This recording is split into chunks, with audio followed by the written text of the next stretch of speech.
सो heavy star में क्या हाल चाल, कैसे हैं बस सारे लोग। फटाफट सब्सक्राइब कर डालो। इस तरह के सेशंस तुमको यहाँ पर इस जेई स्पेसिफिक चैनल पर मिलते रहते हैं। मिस ना करना, नोटिफिकेशन बेल भी ऑन कर लेना फटाफट। मैं चलूँ तुम्हारे लिए रोड मैप जो है वो मैंने कैसे बनाया है ये बता दूं पहले तुमको। मैंने 2021, 22, 23 के ट्रेंड को फॉलो किया है और जो भी मैंने वेरिएशंस देखे हैं अपने एक्सपीरियंस के बेसिस पर उसको यहाँ पर इंक्लूड किया है। 2022 और 23 का तो डेटा ही मैंने यहाँ पर तुमको दिखा दिया है, 2021 नहीं दिखाया है, फाइल ज़्यादा बड़ी हो जाती। तो 2021 के भी एक्सपीरियंस को मैंने इंक्लूड किया हुआ है अपनी तरफ से। तुम देख रहे हो कि 2022 के जो जून और जुलाई में जो क्वेश्चंस आए हैं चैप्टर बाय चैप्टर, उनको डिक्रीजिंग ऑर्डर मैंने अरेंज कर दिया है। यही वो डेटाज हैं और अपना जो एक्सपीरियंस है मेरा उसके बेसिस पर मैंने ये पूरा रोड मैप बनाया है। 2023 के डेटा को मैंने और ज्यादा तोड़ा है सो दैट तुम्हें और ज्यादा अच्छे से आइडियाज मिल सके। तो फिजिकल, इनऑर्गेनिक, ऑर्गेनिक, इन सब में मैंने सेक्शंस को डिवाइड करके चैप्टर बाय चैप्टर क्वेश्चंस को ज्यादा नंबर ऑफ क्वेश्चन कहां से आए हैं उनसे अरेंज कर दिया। तुमको दिख रहा होगा एस ब्लॉक से ज्यादा क्वेश्चन आए इनऑर्गेनिक में, एल्डिहाइड, कीटोन, कार्बोक्सिलिक एसिड से ज्यादा क्वेश्चन आए ऑर्गेनिक में, जिससे कि तुमको समझ में आना चाहिए कि नेम रिएक्शंस की इंपॉर्टेंस, रिएजेंट्स की इंपॉर्टेंस रिलेटिवली ज्यादा और ज्यादा स्कोरिंग है वो। वैसे ही तुम मोल और रेडॉक्स वगैरह से डर रहे होते हो जबकि क्वेश्चन ज्यादा आए हैं और बहुत इजी कैलकुलेशन वाले आए हैं। इन्हीं सब चीजों के बेसिस पर मैंने क्या किया, पहले तो ट्रेंड्स एंड पैटर्न्स तुमको दिखाने की कोशिश की है। तो फिजिकल केमिस्ट्री में इजी कैलकुलेशन, ज्यादा फॉर्मूले बेस्ड चीजें, डायरेक्ट एप्लीकेशन और लेस कॉन्सेप्चुअल डेप्थ। तुम जो सोच रहे होते हो कि बहुत ज्यादा कॉन्सेप्चुअल डेप्थ वगैरह की जरूरत होती है, ऐसा नहीं है। तुम इजीली स्कोर कर सकते हो बेसिक आइडियाज के साथ। पीवाईक्यूज टाइप क्वेश्चन बहुत फायदेमंद है, लेकिन उनका भी लाइट वर्जन पूछा गया है। क्लास 11th रिलेटिवली ज्यादा है, बट अच्छी बात यह कि क्लास 12th यानी कि सॉल्यूशन, काइनेटिक्स वगैरह और ज्यादा स्ट्रेट फॉरवर्ड और इजी है, भले ही वो टोटल पोर्शन में कम है। Coming to inorganic chemistry, NCERT lines बहुत इंपॉर्टेंट है। एक अच्छी रीडिंग बहुत फायदेमंद होगी। कॉर्नर केसेस, कुछ ही कॉर्नर केसेस हैं, उनको देख करके अगर तुम परेशान होते तो गलत बात है। बिकॉज हम बहुत रियलिस्टिकली यहाँ पर जो रोड मैप मैं तुमसे डिस्कस कर रहा हूँ वो 80+ का रोड मैप है। दैट मीन्स कि भाई हमें कोई 100/100 अनरियलिस्टिकली टारगेट नहीं करना है, वो सब अननेसेसरी प्रेशर नहीं लेना है। तुम्हारा 80+ भी जाता है वो, अगर मान लो कि 1-2 कॉर्नर केसेस और बिल्कुल नहीं बनते बहुत सब कुछ करने के बावजूद, तो उसमें टाइम वेस्ट नहीं करना, वैसे क्वेश्चन को आइडेंटिफाई करके वहां पर छोड़ देते हैं। सिलेक्शन ऑफ क्वेश्चन बहुत इंपॉर्टेंट होता है, जानते हो।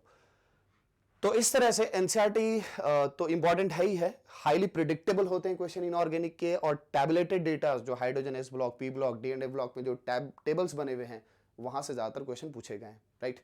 रिपीटेशन क्वेश्चन के थ्रू जो इन सब डेटास को है डायरेक्टली रटने पर कभी मत जाओ, क्वेश्चन के थ्रू रिपीट करो। वही सारी चीजें घुमा फिरा करके किसी ना किसी तरीके से, कभी हो सकता है कि सेम चीज को असर्शन रीजन में डाल दें, कभी मैचिंग में डाल दें, ऐसे ही कुछ कुछ कर रहे हैं, बट पॉइंट और कॉन्सेप्ट और चीजें वही रहती हैं, वही प्रिडिक्टेबल चीजें पूछते हैं। ऐसा कुछ बहुत अजीब नहीं पूछा है। एक आध जो कॉर्नर केसेस उनके बारे में मैंने बता दिया कि उनको अगर तुम सोच करके चलोगे तो तुम अपने 92 मार्क्स पे, 96 मार्क्स पे फोकस नहीं कर रहे हो, उन 4 मार्क्स पे फोकस कर रहे हो, तो ये स्मार्टनेस नहीं है बिल्कुल भी।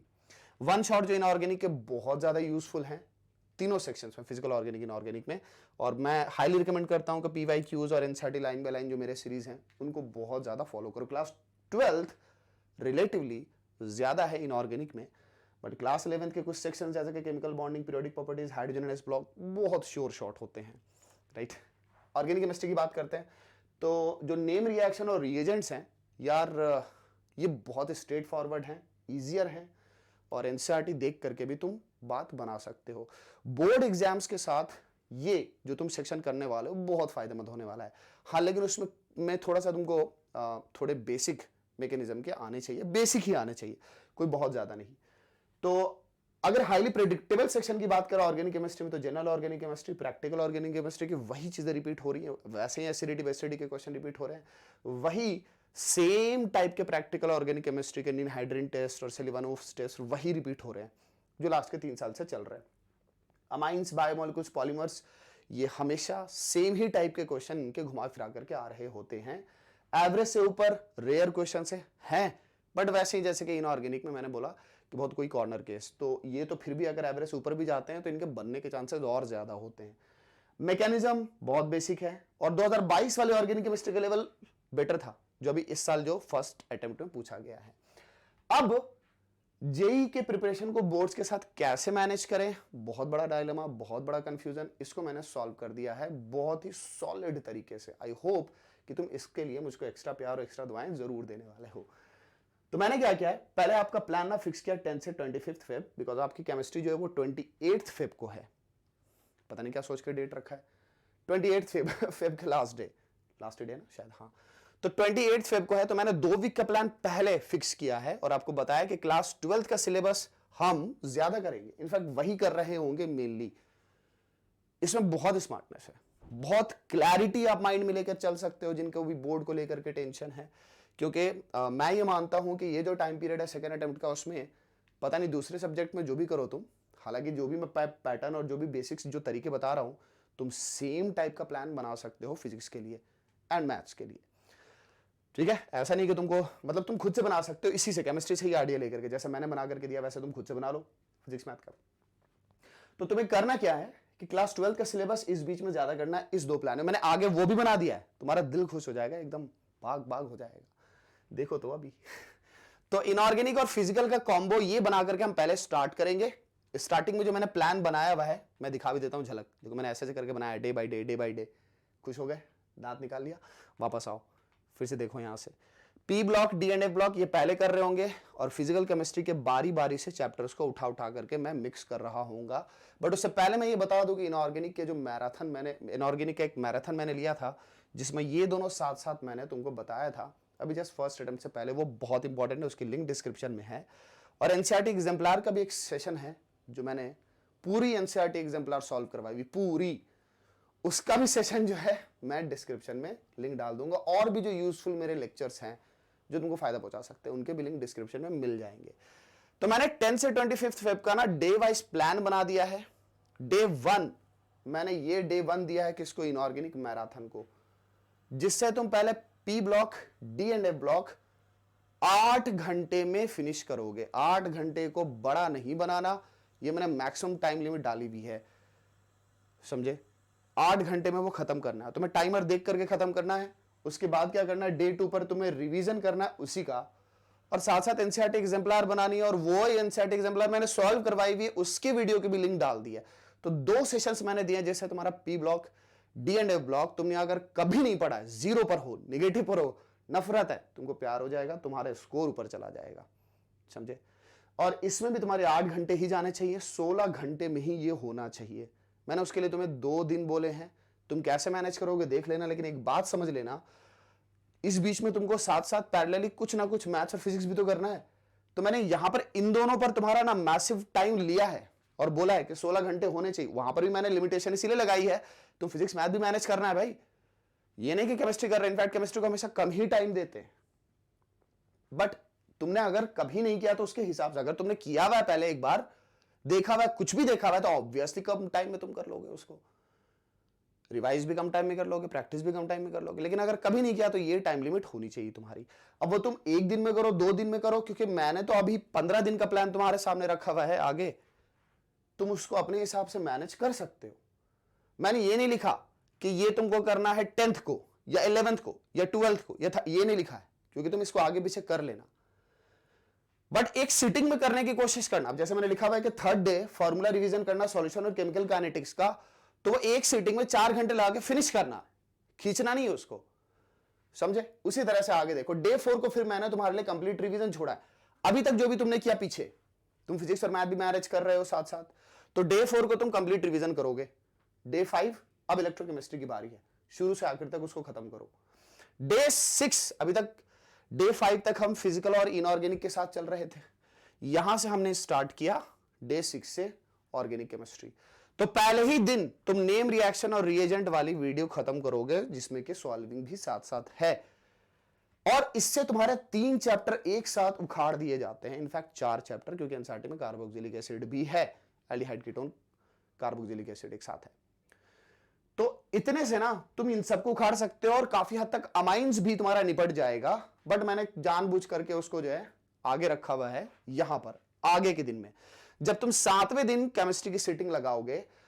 अब देखो, स्टार्टिंग में मैंने ना भले ही 16 घंटे इन दोनों के लिए लिखे हैं और इसके लिए 4 घंटा बोला है, तो इसी तरह से आगे तुम केमिस्ट्री में जब रिवीजन कर रहे होगे तो ये 3 घंटा दे सकते हो, 4 घंटे दे सकते हो। उसी तरह से आगे डे 5 को तुम इलेक्ट्रोकेमिस्ट्री को अपने हिसाब से टाइम दे दो, साथ में फिजिक्स और मैथ कुछ रिवीजन कर रहे होगे। अब अगर तुम इसको रिवीजन को 3-4 घंटे दे रहे हो, या फिर इसे 3-4 घंटे दे रहे हो, तो भाई बाकी जो तुम समय रखे हुए होगे अपने हाथ में 5 घंटे 6 घंटे, वो होगा ना तुम्हारे फिजिक्स मैथ्स के लिए। तो ये तुम खुद से इंप्रोवाइज कर लेना, ठीक है। ये सब चीजें मैं लिख करके यहाँ पर गजबज नहीं करना चाहता, कंफ्यूज नहीं करना चाहता, तो बस ओरली तुमको बता दे रहा हूँ। सुन लिया होगा तुमने, हाँ, तो बाद में कमेंट्स में बता देना यस दोस्त समझ गए थे एकदम चकाचक। ओके, अब देखो यहां पर क्या है, डे 7 में एनसीईआरटी, तुम्हें एनसीईआरटी गो थ्रू करनी है। तो पीछे यहां तक तुम ऑलरेडी बहुत अच्छा कर चुके थे, नेम रिएक्शन रिएजेंट, और मैंने तुमको दिखा दिया था वहां पर एनालिसिस में कि नेम रिएक्शन रिएजेंट बहुत जरूरी है, बहुत जरूरी। ये एक्चुअली तुम्हारे बोर्ड्स के सारा प्लान हमारा बोर्ड्स को हेल्प करने के लिए एंड जेईई मेन को मजबूत करने के लिए ऐसा प्लान यहां पर मैंने बनाया हुआ है कि तुम बोर्ड्स के लिए भी पढ़ रहे हो, जेईई मेन के लिए भी पढ़ रहे हो, दोनों चीजें चल रही है। हाँ, तुम्हारे माइंड में ओरिएंटेशन है कि मैं सॉल्विंग जेईई मेन के हिसाब से कर रहा हूं, जो पढ़ रहा हूं जो कर रहा हूं सब बोर्ड्स के लिए। इनफैक्ट सारे लोग जो कि अच्छी रैंक बनाते हैं, जो भी अच्छी परसेंटेज बनाते हैं बोर्ड्स में, वो सारे बंदे इसी टाइप के पैटर्न को फॉलो करते हैं हमेशा हमेशा। कभी सोचा नहीं कि जो जेईई में टॉप कर रहे होते हैं वो बोर्ड्स में भी पास कर जाते हैं, वैसे ही स्कूल के टॉपर बन जाते हैं, क्योंकि उनकी टेक्निक वही रहती है। और बोर्ड्स में कॉपी तुम्हारी जो तुम कॉन्सेप्ट लिख करके आते हो उसके हिसाब से ही मार्क्स मिलते हैं, और इसीलिए बहुत ही अच्छे मार्क्स उठते हैं उनके भी। 2 साल लिखने की प्रैक्टिस तुमको मार्क्स नहीं दिलाती है, सही आंसर से ही मार्क्स दिलाते हैं, साइंस है ये समझो, ठीक है। फिर डे 8 को रिवीजन एंड प्रैक्टिस। भाई रिवीजन एंड प्रैक्टिस बोल रहे हैं तो दैट मीन्स कि डे 7 तक जो भी पढ़ा उसका रिवीजन एंड प्रैक्टिस करना है।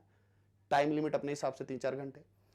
डे 9 को सरफेस केमिस्ट्री सॉलिड स्टेट, उसके थ्योरी रिलेशंस फॉर्मूला निपटाने हैं, फिर रिवीजन एंड प्रैक्टिस। मैं बार बार इस पर जोर दे रहा हूं, हटना नहीं इससे, है ना, और प्रॉमिस करके जाना कमेंट सेक्शन में कि उसको फॉलो करोगे।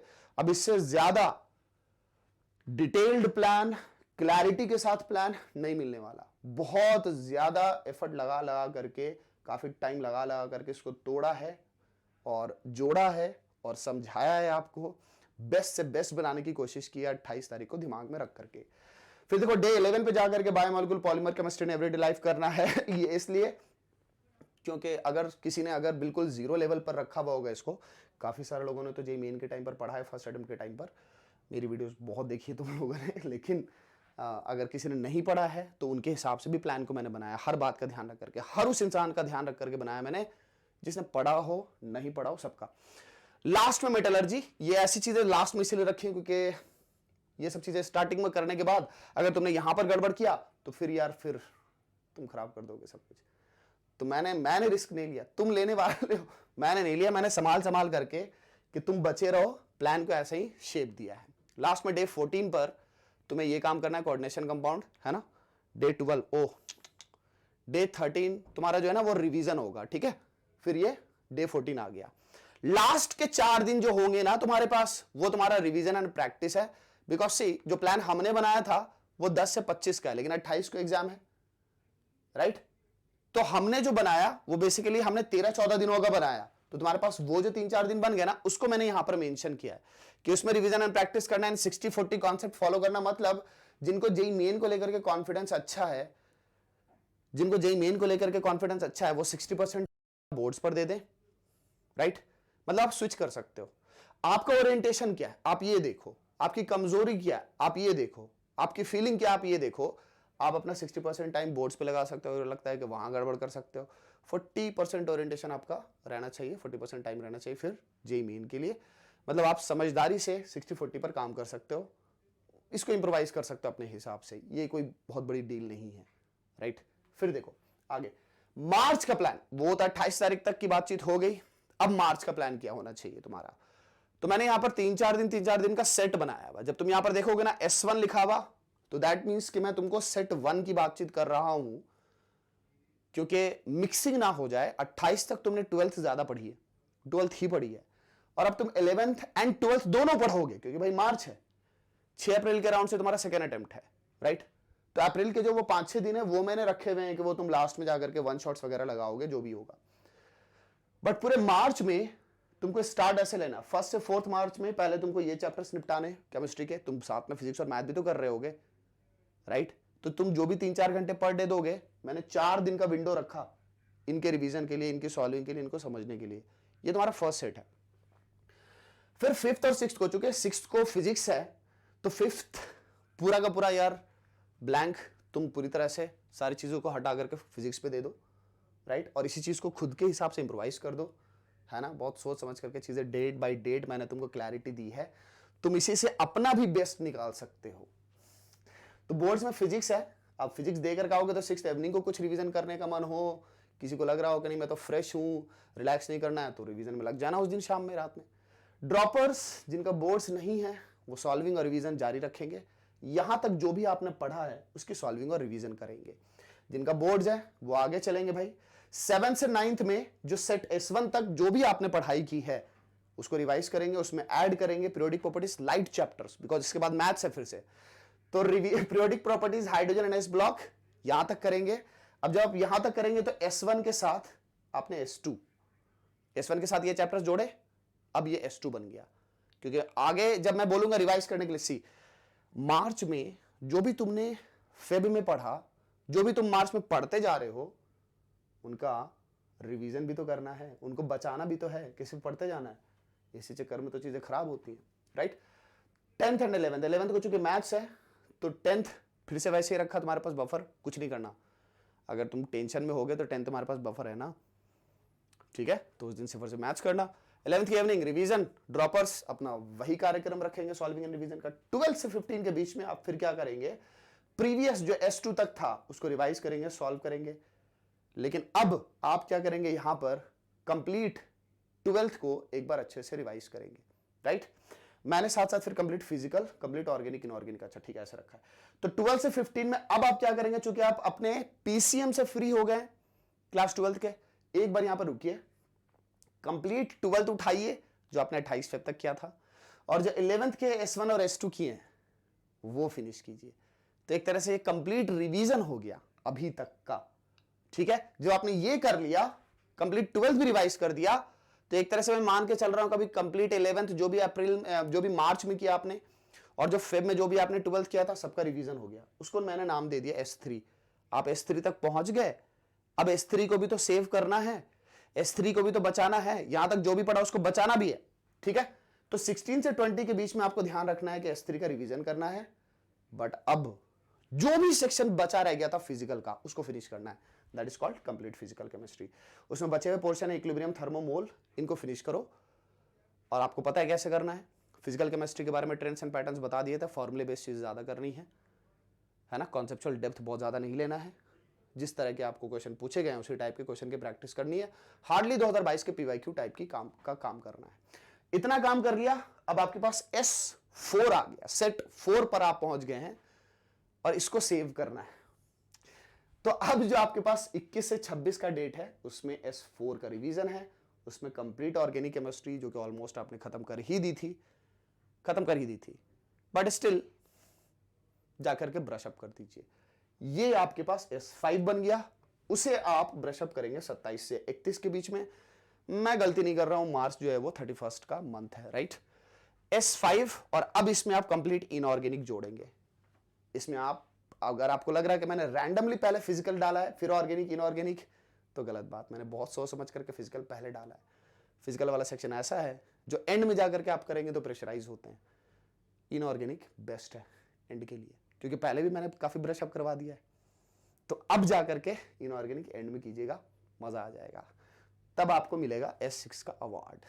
ये था आपका मार्च का प्लान। बाकी जो अप्रैल के जो 5 दिन हैं, क्योंकि 6-7 से एग्जाम स्टार्ट है, उसमें वन शॉट्स लगाएंगे, मार्क्स बूस्टर लगाएंगे, तोड़ेंगे फोड़ेंगे, राइट। तो आई होप दैट कि आप इस रोड मैप को फॉलो करेंगे बिल्कुल सिंसियरली, और प्रॉमिस करके जाइए कमेंट्स में कि तो सिंसियरली इसको फॉलो करेंगे, है ना। मैं आपके साथ हूँ हर वक्त, ढेर सारा प्यार और ढेर सारी दुआएं, all the best, take care, love you 3 million moles.